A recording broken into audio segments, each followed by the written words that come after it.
There is no better way to end learning than to make it purposeless. Schools become prisons rather than places of interest. Your life was decided from the very first step. An elaborate plan was laid, and you were just a pawn in it. They programmed your mind and you didn't stand a chance. You were a blank slate, open, trusting, curious. But they saw it. They didn't wait.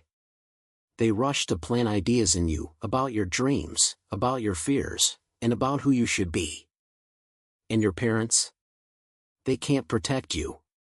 Not because they don't love you, but because they're trapped too. Trapped in the same system, victims of the same game. Before diving deeper, like and subscribe to the channel to discover more mysteries. 1. Control system. Now you're carrying the burden of programming you never asked for. It feels like something is always missing, like this life was never really yours. The systems you trust, education, media, food, even the language you speak, were not built for you to thrive. They were built to keep you small, docile, and predictable. Every bell that rings in school, every innocent image from a cartoon, every phrase you unconsciously repeat, nothing is random. It's a system of control, honed over generations, so sophisticated that you don't even realize you're caught up in it. But there is a secret they don't want you to know. You don't have to live like this. That programming doesn't define you. You can break free, take back your power, and rewrite your life story. 2. Truth and purpose. Some people awaken at 18, some at 40, and some never awaken. But you are here. That means you are ready to see the truth. They didn't create you to be yourself. They designed you for one purpose, conformity. They don't want you to think critically, they don't want you to challenge the system. They just want you to follow the rules, buy their products, pay their taxes, and live within the narrow boundaries they've drawn. And none of this is an accident. It's not a mistake. It's a system, honed over generations, that conditions you to obey without realizing it. 3. Lies and freedom. The biggest lie they ever told was to convince you that you were free. But you are not free. Freedom requires awareness, and awareness is something they have systematically tried to destroy. The stories you grew up with praised conformity, viewed rebellion as dangerous, and ensured you followed the script without question. Almost everything you believe about success, happiness, and morality has been given to you by people who profit from your conformity. Those values are not yours, they are tools of control. Society is not built to nurture your individuality. It is designed to suppress it, to keep you predictable and controllable. 4. Debt and financial control.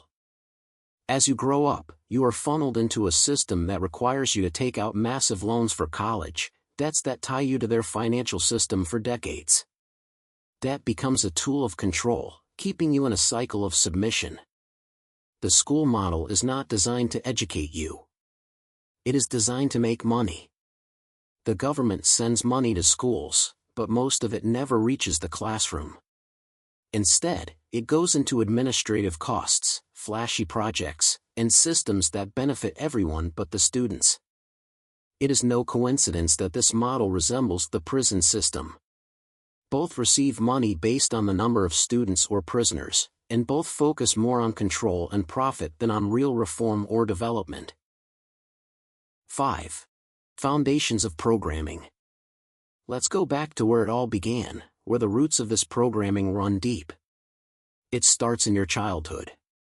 The system they call education is not only teaching you the lessons you need, but is also silently conditioning you, forming patterns and responses in you without your awareness. They don't just want you to learn, they want you to be a part of this system.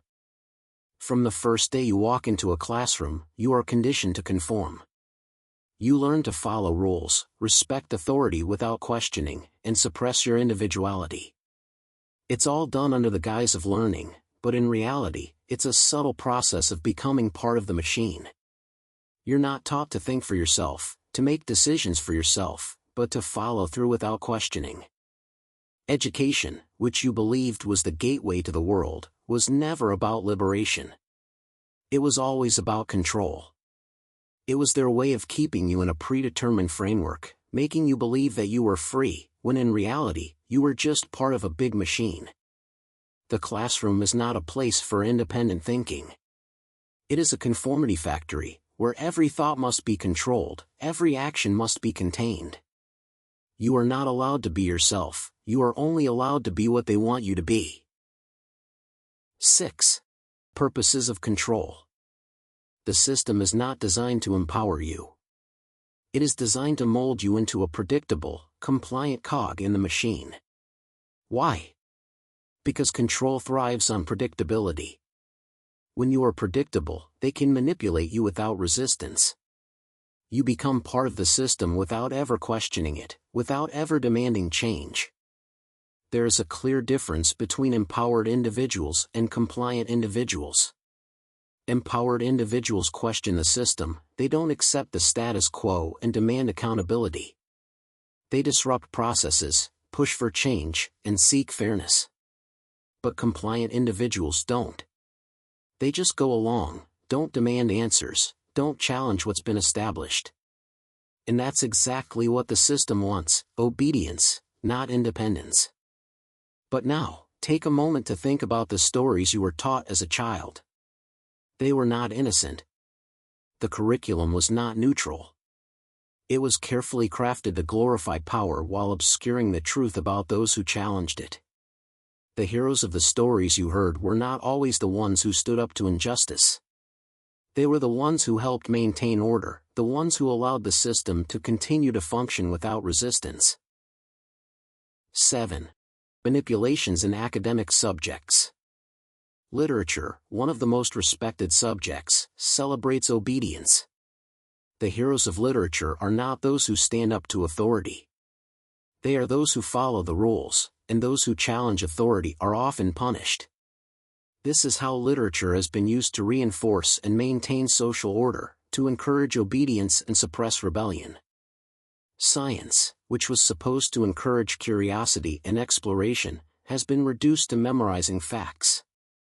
Innovation, big questions about the universe, about the nature of life, are no longer valued. Instead, you just memorize facts, theories, without ever being allowed to question or challenge what you have been taught.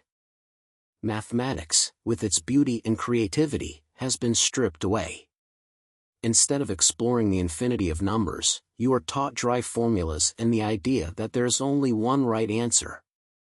Creativity in mathematics is stripped away, and all that remains is the following of steps with no room for imagination or creativity.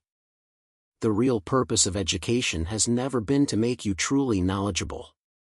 It is not about learning profound things, it is about programming your impressionable mind.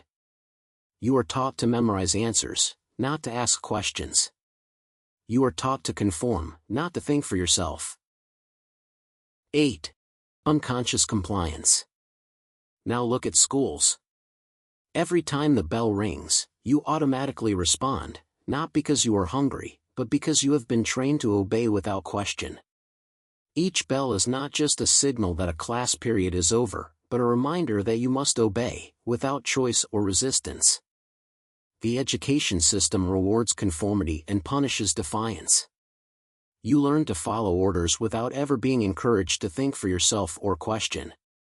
Every action must fit within a predetermined framework, and any deviation is seen as abnormal and in need of correction. The rhythm of the school day is a series of rigid blocks that don't allow for flexibility or creativity. Your day is divided into fixed blocks of time, from class to recess, from lunch to home. This isn't designed to prepare you for independence, but to get you used to the grind of a rigid, 9-to-5 schedule. This same pattern holds true not only in school but also in later work life. The bell rings and you move. Lunch is scheduled, even if you're not hungry. Breaks are limited and someone else decides when your work starts and when it ends. Sound familiar? It's the same structure you'll find in most jobs, where you continue to live in a cycle of conformity with no room for personal freedom. 9. Continuities of communication.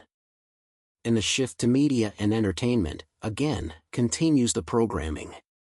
The education system lays the groundwork, but the programming doesn't stop there. Media and entertainment take over, embedding lessons of conformity into your desires and dreams. What you consume, from advertising to television shows, gradually shapes who you are, making you believe you have free choice when in fact you are being guided in the direction the system has laid out.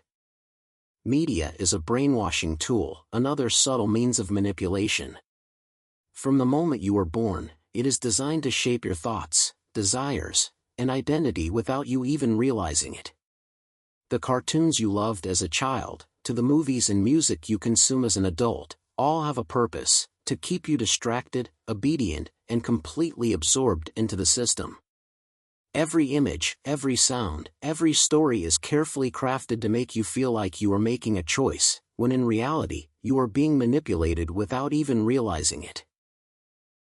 10. Hero/villain stories and models. Think about the stories you see over and over again. The heroes, they don't challenge the system. They fight to protect it. Their mission is not to rebel, but to restore order. They follow the rules, earn respect with their charm and courage, and sacrifice their own dreams for the so-called greater good. These stories are not just entertainment, but a tool to teach you that order must be maintained, and conformity is the norm. The message is clear: heroes are good because they are attractive, obedient, and self-sacrificing. But what happens when you look at the villains?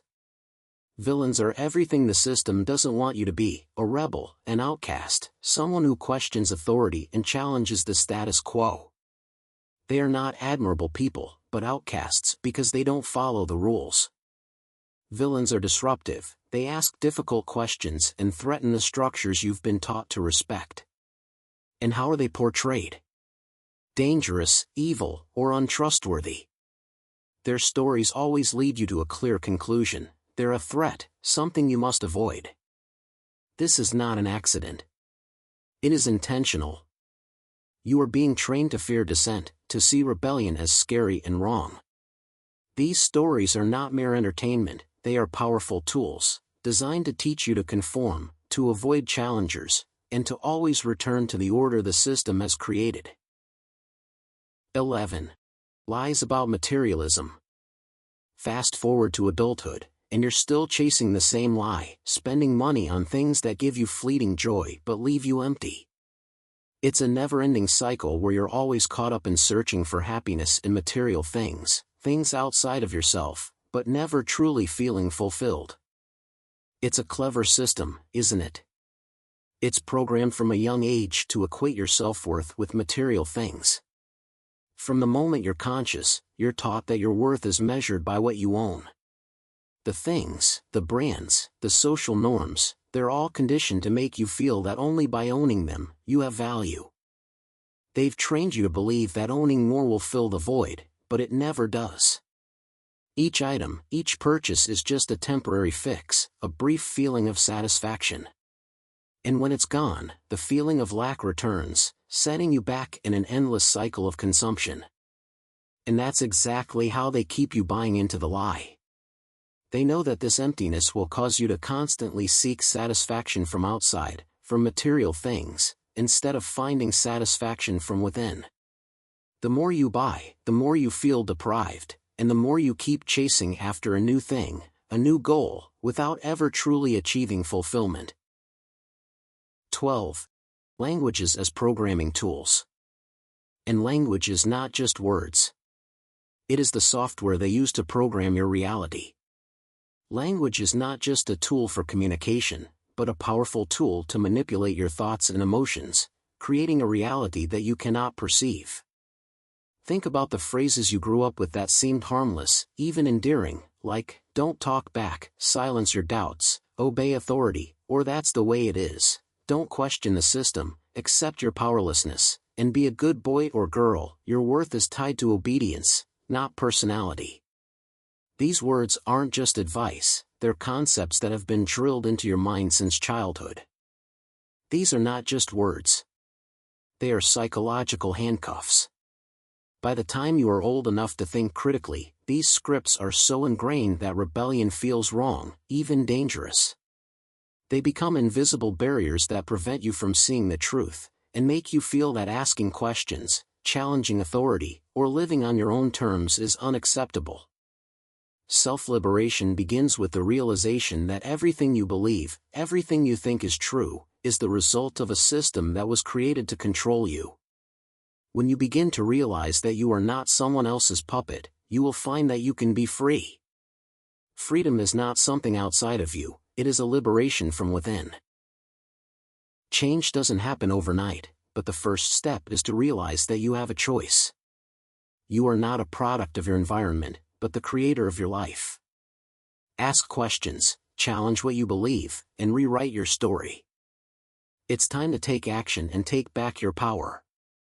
Don't let the system continue to rule you. You can change your life, wake up and become the creator of your future. True freedom is not some abstract concept. It's your right now.